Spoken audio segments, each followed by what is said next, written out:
Hi Yogi, welcome to another episode of the Lights On podcast where we take time to reflect and inquire on a number of principles and concepts of yoga and yoga philosophy. I'm Kat, I'm your host. I'm a certified yoga teacher and coach, and sharing this perhaps less well-known part of yoga but so important really brings me a lot of joy. So that's why I decided to create this podcast, just so that we could chat and share a little bit more in terms of spirituality, philosophy, wellness overall. So thank you for being here and thank you for tuning in. Today, we are going to start the podcast in a little bit a different way, and we're going to start with something that I actually use in all my coaching sessions, and this is the first thing that we do as soon as we join the call when we're ready to chat, and it's a body scan.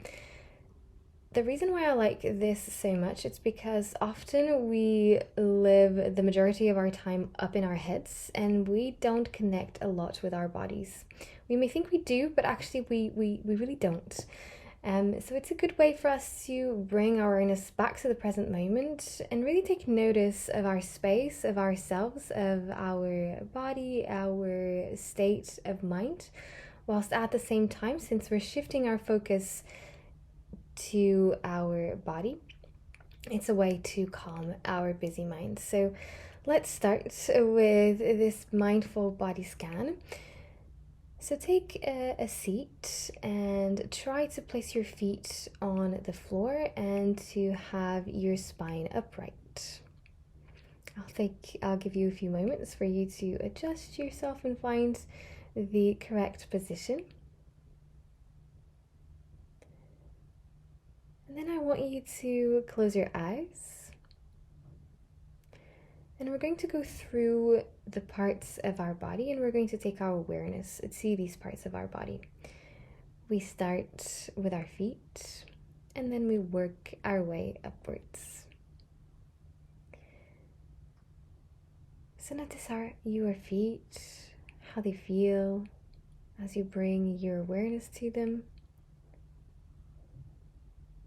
Notice your legs. Notice your hands, your arms. Notice your thighs, your hips, your waist.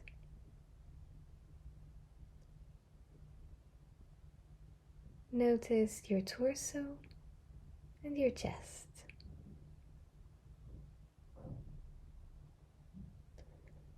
Take your awareness now to your spine, to your shoulders, to your neck, and relax this area of the body that accumulates so much tension. Feel your entire body soften.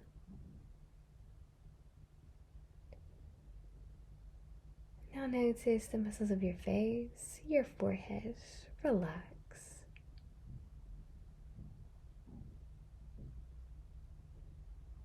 Notice your head. And become aware of your entire body. As your mind slows down, your thoughts quieten.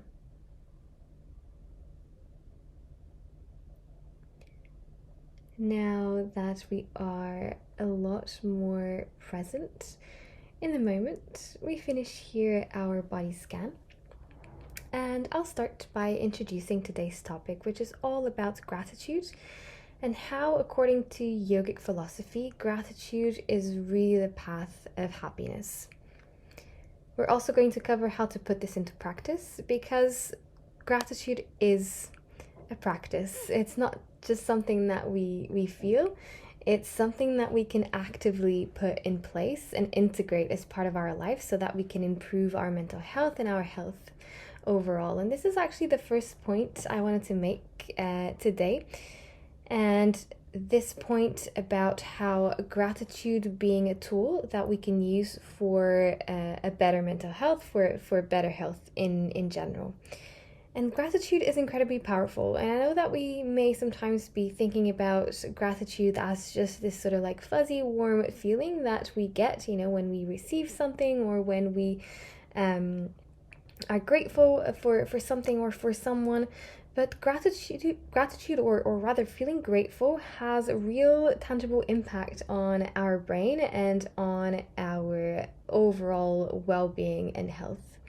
And this is because when we feel grateful, we are able to lower our stress levels and release feel-good hormones. So think about dopamine, which has a big connection with pleasure and feeling good. Also oxytocin, which is a hormone of love.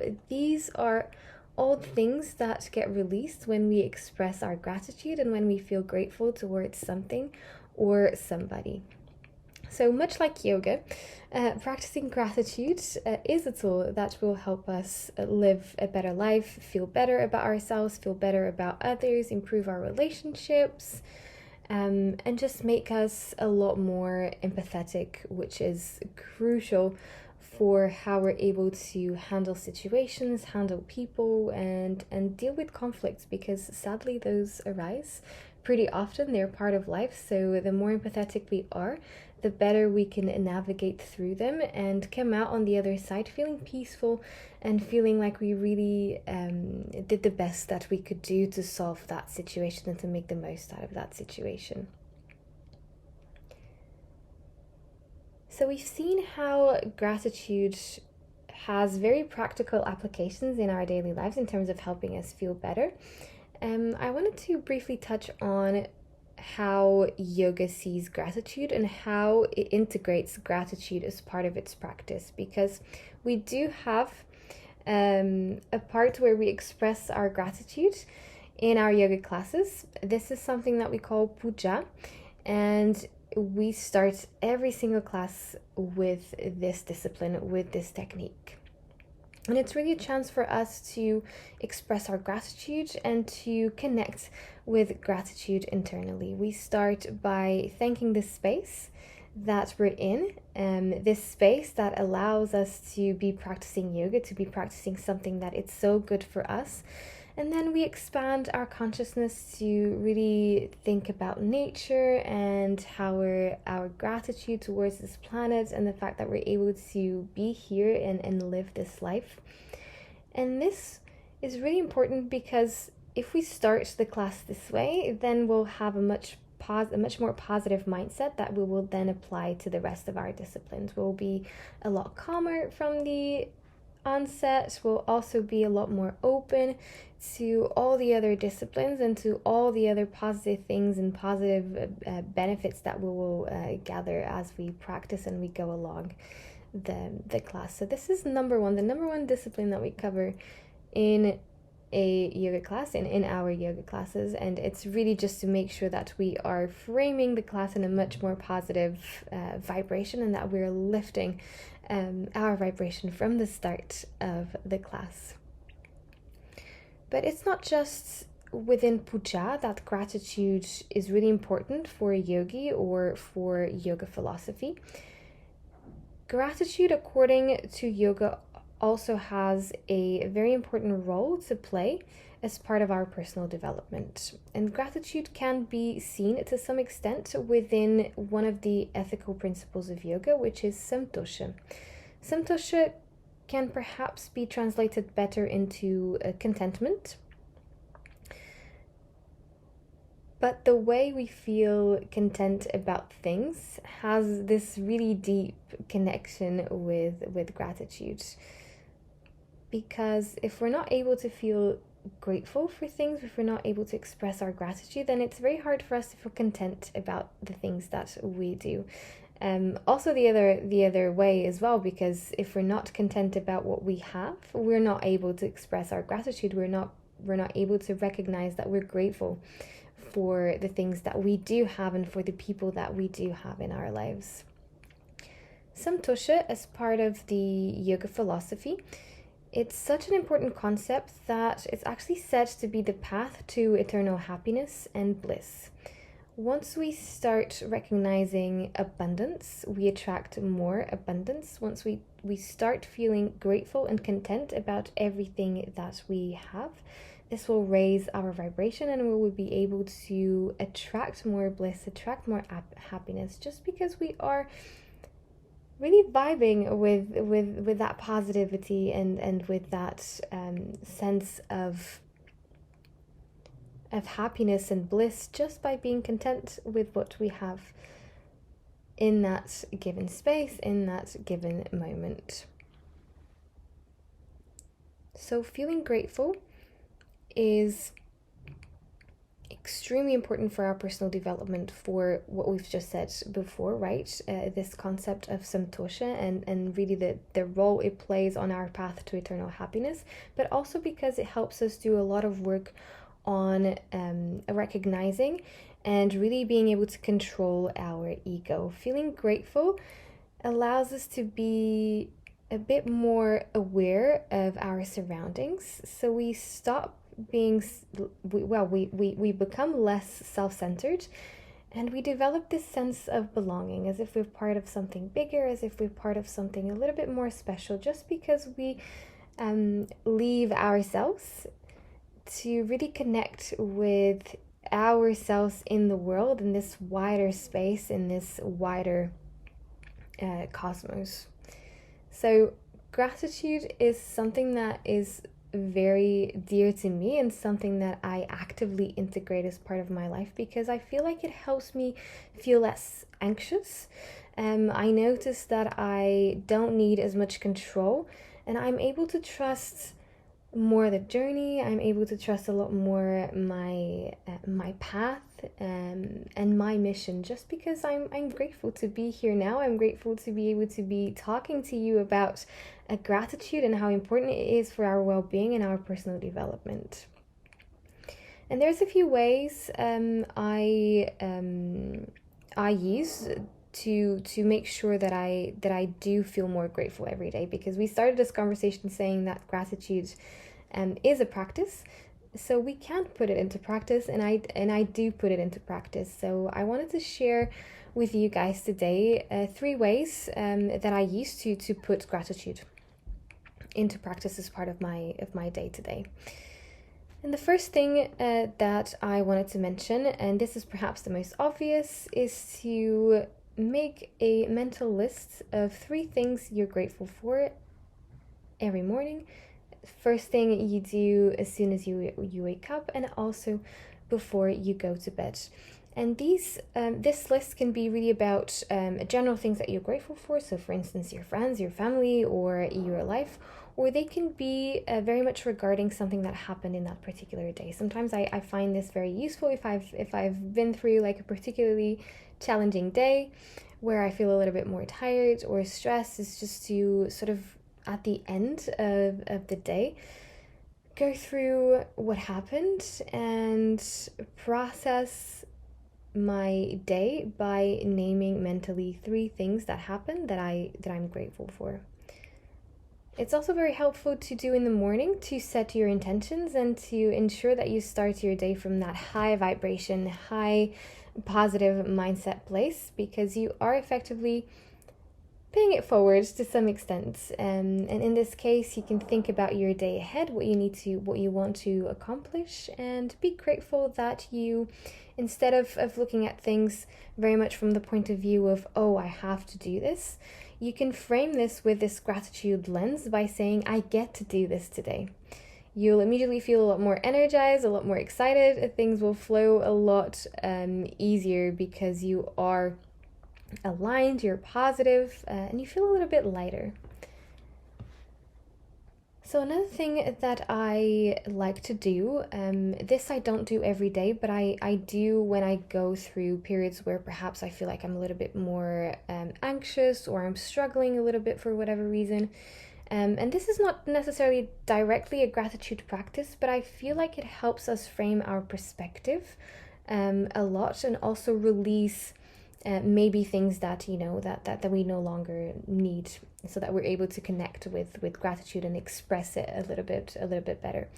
And this is a self-forgiveness letter. This one can be a little bit deep and intense for sure, but it's really healing, and it does help you forgive yourself, as obviously the name implies, but in a way that it's really freeing and really empowering, because you are essentially giving yourself permission to let go, and you are really releasing negative emotions, maybe some shame, maybe some guilt that you've been holding on to that are stopping really your personal development and your connection to the best version of yourself, but also to the world around you. So if you've never done a self-forgiveness letter, I would 100% recommend that you do one today, and then try to use this as and when you need, perhaps when you feel a bit heavy, or when you feel like there's lots of things that you're processing. If you notice that you've been holding on to shame, to guilt, to some judgment, this is the best way for you to really separate yourself from your mind, separate yourself from those less positive thoughts, and really reframe your story and the way that you're talking about yourself and the way that you're thinking about yourself. Because at the end of the day, we're all humans, and if you forgive friends for what they did, then you should absolutely forgive yourself for what you've done, because at the end of the day, you were only doing what you knew at the time, and how you knew at the time. So release yourself from judgment and shame through a self-forgiveness letter. Last but not least, one other practice to help us feel more grateful, connect a little bit more with gratitude, is a particular gesture, a mudra, that we use as part of our yoga practice. And this gesture is called Bhakti Mudra. It's very easy to do. All you need is to place your right hand on the center of your chest, and then place your left hand on top of your right hand. With your eyes closed, connect with this gesture. And it's almost as if you want to feel your heart and tune into your heart, your Anahata chakra, your the energy center located in your heart, connecting to love and to all the positive emotions that you hold here right in the center of your chest. Kindness, generosity, acceptance, tolerance. And this gesture is almost like a shortcut to all those feelings, to all those positive emotions that you have so many of within you, but you don't really let out, or you don't let out as often, because we're just busy living our lives, and we don't connect enough to ourselves. We don't connect within enough. So, as a recap, we've explored today how gratitude is important to our well-being, not just because it's warm and fun and a fuzzy feeling, but also because it has real impact on your mental health and well-being. We've explored how gratitude is a really big part of yoga philosophy, and a really important piece in our path of self-development. And we also explored how we can put this into practice as part of our day-to-day by listing 3 things that we're grateful for first thing in the morning and before we go to bed. We've explored the self-forgiveness letter. Go do that today if you've never done one before. And last but not least, we've also explored Bhakti Mudra and how this gesture really helps us connect with love, kindness, tolerance. And love, actually, that I didn't mention before, but this notion of love here, I mean love for others, but also love for ourselves. I hope you've enjoyed this brief conversation today, and that this episode has inspired you to really try to integrate more gratitude into your life.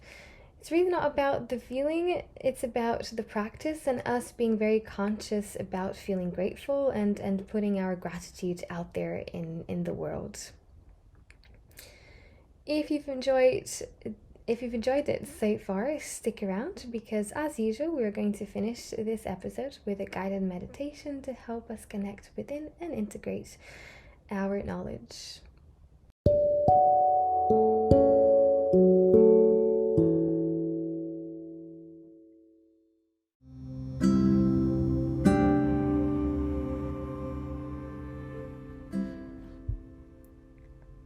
Let's start. Today we are going to use a mantra for our meditation. Mantra, they are sounds, vibration, and they're really powerful because they lower the frequency of our brain waves, which means that we're able to stay a lot more focused for a longer period of time, which is very handy when you want to practice traditional meditation, which is all about a single pointed concentration. So we are going to use the vibration, the mantra Om today. I will be repeating this sound a few times until you get familiar with it.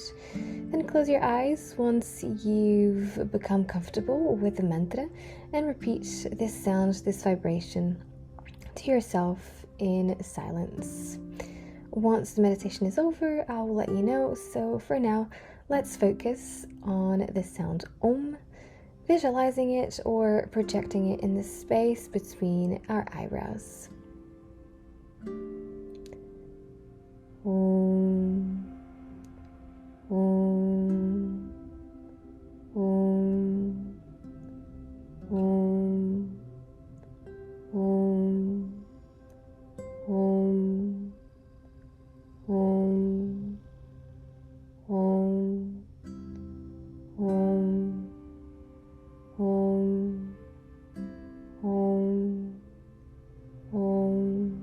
Om,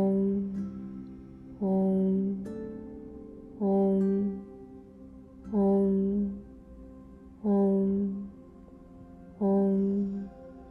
Om, Om, Om,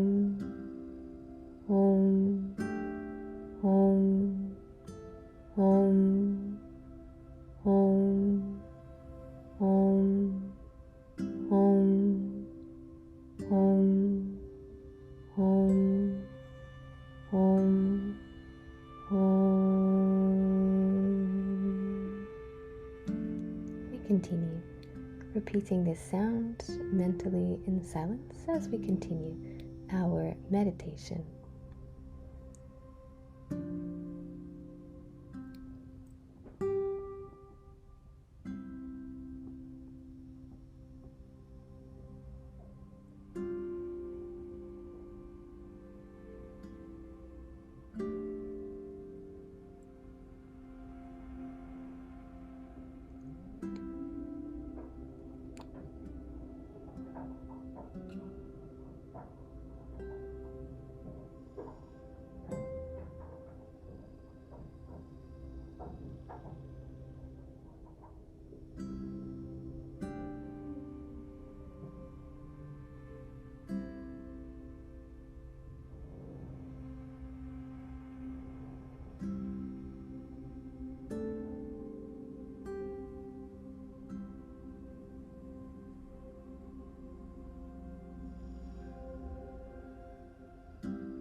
we finish here our meditation and also this week's episode of our Lights On podcast.